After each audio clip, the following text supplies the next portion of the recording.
저를 따라해 볼까요? 하나님의 긍휼하심을 닮아갈 수 있어요. 자, 우리 오랜만에 손유희 한번 해볼게요. 손유희, 손 이렇게 풀고 손유희. 하나님의 긍휼하심을 닮아갈 수 있어요. 자, 다시 하나님의 긍휼하심을 닮아갈 수 있어요. 네. 어떤 친구는 막 세수하네. 세수하고 세수하는. 잠깐만. 하나님의 긍휼하심. 오늘 긍휼 두 글자만 기억해요. 긍휼에 대해서 배워보도록 할 거예요. 우리 예수님이 아이를 또 우리의 모습이기도 해요. 우리를 품어주시는, 끝까지 끌어안고 계시는, 보호하시는, 사랑해 주시는 모습에 대해서 배워보도록 하겠습니다. 자, 따라할게요. 여호와여, 주의 긍휼하심과 인자하심이 영원부터 있었사오니 주여 이것들을 기억하옵소서. 시편 25편 6절 말씀. 아멘. 이제 하품 나오지? 하품 나오지?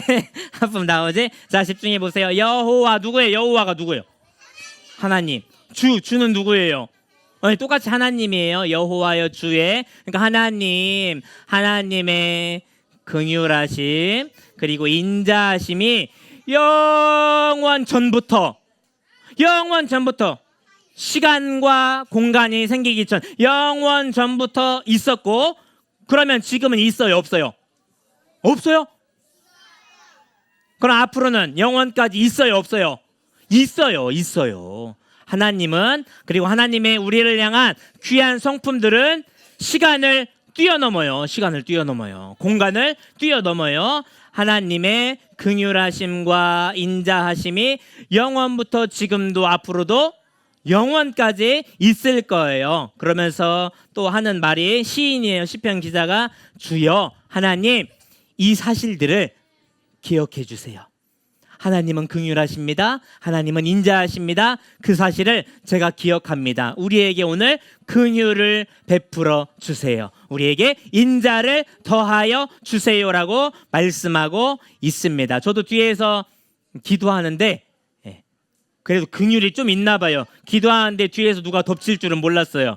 이렇게 쭉 몸무게가 더 많이 나가면 이마가 땅에 닿을 뻔했어요. 이렇게 하고 기도하는데, 그래서 이렇게 기도했어요. 주여 이것들을 더 사랑하게 해주세요. 이 해석하고는 다르지만 하나님 오늘 우리 아이들에게 긍휼을 베풀어 주세요라고 진짜 기도 마음속으로 했습니다. 잘 보세요.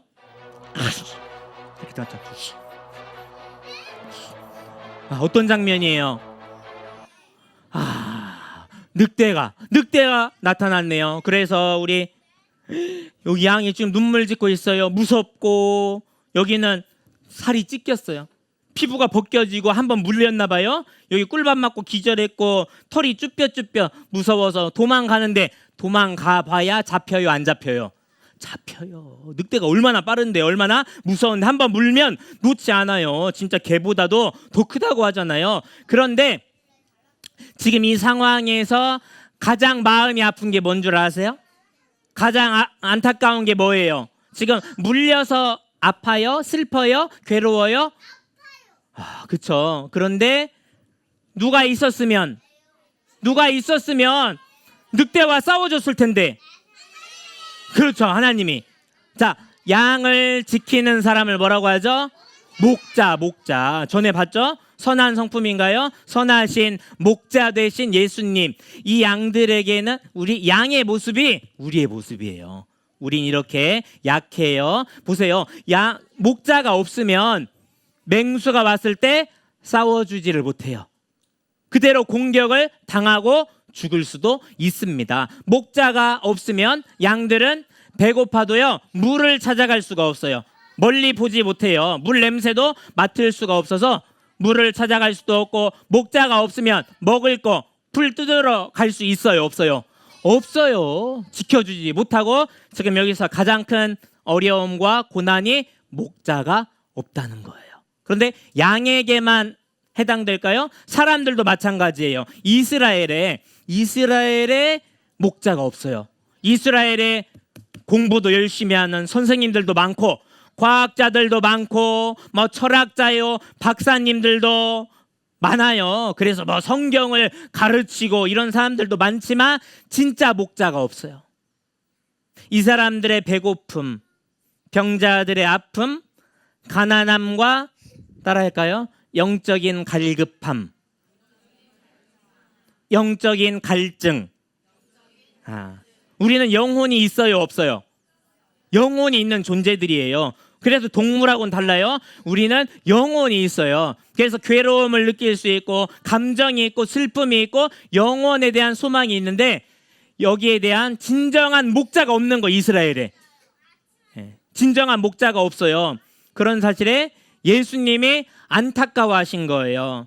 그래서 이 사람들의 병자들의 친구가 되어주고 소망이 되어주고 구원자가 되어주고 목자가 되어줘야겠다, 예수님이 그런 생각을 하신 거예요. 보세요, 이스라엘의 지도자들이 많았어요. 뭐 우리나라도 대통령이 있고 어느 나라에는 왕도 있고 그렇죠, 나라를 다스리고 통치하는데 그들이 진정한 목자가 아니에요.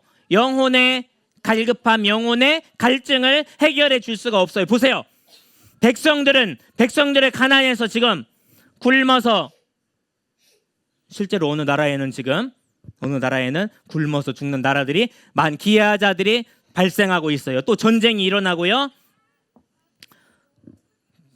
저도 지금 필리핀 안전하게 다녀오셨지만 제가 아는 또 어디 무리는 중학생들 데리고 태국에 가 있는데 또 지금 캄보디아랑 교전이 일어났다고 하더라고요. 제가 아침에 문자하니까 괜찮다고 하더라고요. 그래서 안심하고 기도하고 있는데 자기는 배가 불러요. 먹을 게 넘쳐요. 그런데 지도자라면 백성들에게 먹을 걸 어떻게 해야 돼요? 나눠줘야 돼요. 그런데 자기의 배만 불리고 있어요. 이 사람이 목자입니까? 목자 아니에요. 이런 사람 목자가 될 수가 없습니다. 보세요, 자기는 부자예요. 부자인데 가난한 사람들의 것까지 더 뺏어가네. 가난한 사람들은 이제 이만큼밖에 먹을 게 없어요. 근데 이 사람들이 그것도 가져와 탐심이 하늘을 찔러요. 이런 욕심이. 보세요, 목자처럼 지팡이는 들고 있지만 내가 백성들을 지켜줄게, 보호해줄게 말은 하고 있지만 어떨까요? 저 회초리와 몽둥이로 백성들을 맹수들로부터 보호해 주기는커녕 저걸 들고 가난한 사람들을 더 협박하고 없는 사람들, 배고픈 사람들을 더 쪼아서 더 뺏어가는 거예요. 이게 목자입니까, 여러분? 이런 사람은 목자가 아니에요. 그래서 예수님이 얼마나 마음 아파하셨을까요? 예수님의 눈물을 우리가 기억해야 합니다. 그래서 예수님이 이런 사람들을 보면서 참 불쌍하다, 내가 도와주고 싶다, 내가 너희들을 살려줄게, 내가 너희들의 목자가 되어줄게라고 마음을 품으셨어요. 그게 뭐냐면 따라할까요? 긍휼. 그게 긍휼이에요. 불쌍히 여기는 마음. 더 아까 선생님들하고 나눴지만 어렵지만 따라할게요. 라함. 그게 엄마의 배, 자궁을 뜻한데요. 여러분들이 다 태어나기 전에 어디에 있었어요? 엄마 배에 있었잖아요. 혹시 아빠 배에 있던 사람 있어? 아빠랑 얼굴이 똑같이 생긴 사람은 아빠 배에 있었나? 아니지? 누구 배에? 그렇죠. 하나님은 엄마의 배를 통해 여러분이 태어나도록, 사람이 태어나게 허락하셨는데 아기가 배에서 태어났어요. 응애하고 태어났어요. 그 아이를 바라보는 엄마의 마음이 긍휼이래요. 이제 태어났어요. 아기가 말해요, 못해요? 못해요. 울어요. 아기가 왜 울까요? 기억해 보세요, 여러분. 엄마 뱃속에서 바로 나왔을 때 왜 울었어요? 이거 기억 못하면 사람이네. 말을 못하니까 깝깝해서 울고. 또 왜 울었어?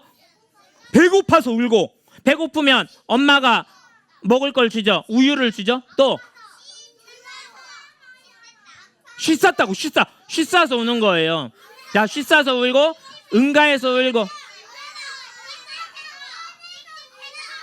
자, 여긴 이야기가 많은데, 자, 이쪽 활약해 볼까요? 엄마 이름이 어떻게 돼요? 예. 네. 아니야. 지금 여러분이 잘못 들었어요. 이 나라라고 그랬어요. 이 나라.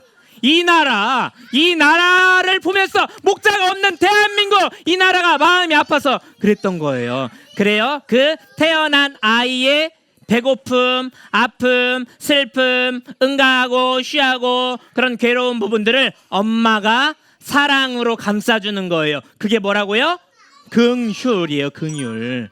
보면서 인간들이 왜 불행할까? 인간들이 왜 저주받았을까? 인간들이 왜 고통스러워할까? 왜 지옥 갈까? 생각해 보니까 뭐 때문에? 죄 때문에 그래요. 죄 때문에 그래요. 여러분 어떤 죄를 짓고 있어요? 싸우고 있죠. 엄마 아빠 말 안 듣고 찡찡거리고, 그쵸? 여러 가지 마음으로 말고 이제 그만 이제 엄마 이미지도 있잖아. 자, 우리 지켜드려야 돼. 그게 긍휼이에요. 긍휼. 우리가 엄마 아빠를 생각하는 따뜻한 마음, 그게 긍휼. 죄 때문에 인간들이 이렇게 괴롭구나. 목자를 잃었구나. 그래서 그 죄를 해결할 수 있는 길은 이거밖에 없어요. 따라할까요? 복음밖에 없구나. 그래서 복음으로 말씀을 옷 입고 오신 분이 누구예요? 예수님이에요. 예수님. 따라할까요? 예수님이 복음이시다. 네, 복된 소식, 예수님이 오신 거예요. 그러면서 우리가 지금은 논이 무슨 색깔이에요? 초록초록이죠? 초록초록. 근데 이제 가을이 되면 논이 무슨 색깔로? 벼가 노랑 색깔, 황금빛 색깔, 약간 주황색, 황금빛, 그쵸? 누런색으로 변하는데, 그걸 보면 이제 추수 때가 된 거예요. 그쵸? 이제 벼를 벨 때가 된 건데, 예수님이 그러시는 거예요. 여기에 추수할 곡식이 많다. 야, 이제 낫을 가지고, 요즘에는 기계 트랙터를 가지고, 그렇죠? 이제 논에 가서 벼를 베면 되겠다. 추수할 곡식들이 많은데 예수님이 근심하세요. 뭐 때문에? 추수할 일꾼이 적다. 이건 논에 가서 하시는 말씀이 아니에요. 그때가 물론 비유지만, 그 당시에 수확철이지만, 예수님이 하신 말씀은, 밖에 나가면, 지금 보세요. 밖에 나가면 예수님을 믿지 않는 사람들, 예수님을 모르는 사람들, 죄 눌려있는 사람들, 지옥 갈 사람들이 이렇게 많은데, 복음을 전할 사람들, 전도하는 사람들이 많다, 적다? 가슴 아파하시는 거예요. 그래서 죄를 이길 복음을 전하는 우리들이 되어야 한다고 예수님이 말씀하고 계신 거예요. 보세요. 머리 색깔도, 눈 색깔도, 사는 지역도, 나라도, 말도 다르지만 예수님은, 따라할까요? 긍휼로 품어주셨다. 그거를 꼭 기억해야 돼요. 엄마의 품을 생각해야 돼요. 긍휼할 때는 엄마의 품으로 그 아기를 바라보는 심정을 우리가 가져야 합니다. 그러면 우리가 이제 긍휼의 사람이 돼야 돼요. 그쵸? 정신 차려. 먹었어? 더위? 정신 차리세요. 자, 우리 가슴을 치면서 저를 따라할까요? 긍휼의 사람이 되자. 이거 기억해야 돼요. 내가 왜 양보해야 돼요? 내가 왜 긍휼을 베풀어야 돼요? 내가 왜 참아줘야 돼요?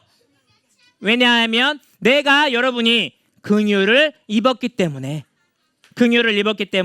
우리를 지옥에 멸하실 수도 있지만 그 아들 누구예요? 하나님의 아들 예수님을 십자가에 못 박아 죽이시면서 나를 구원하셨기 때문에, 그래서 이제는 나도 긍휼을 나누어 주는 사람이 되어야겠다라고 우리가 오늘 이 시간에 결심해야 합니다. 이제 말씀이 마무리돼 갑니다. 기억하세요. 내가 긍휼을 받았어요. 하나님이 예수님을 죽이시면서 십자가에서 나를 구원하시고 영원한 생명을 나에게 허락해 주셨습니다. 그러므로 나는 누구를 경배합니까? 하나님을 누구를 예배합니까? 하나님을 감사함으로, 기쁜 마음으로 예배할 수가 있는 거예요. 그러면서 우리가 기도해야 해요. 뭘 기도해요? 하나님, 긍휼의 사람이 되게 해주세요. 이따 기도하겠지만, 하나님, 긍휼의 사람이 되게 해주세요. 저 이것 때문에 조금 덥다고 짜증내고, 조금 배고프다고 열받아서 싸우고, 욕하고, 친구 약 올리고, 괴롭히고, 뺏고 그러는데, 그런 마음들 다 내려놓게 해주세요. 예수님의 마음을 저에게 허락해 주세요. 이렇게 여러분 기도해야 돼요. 다음 주에 물어볼 수도 있어요. 긍휼의 마음을 가지고 꼭 하나님의 긍휼하심, 예수님의 긍휼하심, 그 아이를 바라보는 엄마의 마음을 오늘 여러분에게 주시기를 예수님의 이름으로 축원합니다. 자, 오늘 기도하겠습니다. 자, 무릎을 꿇어볼까요?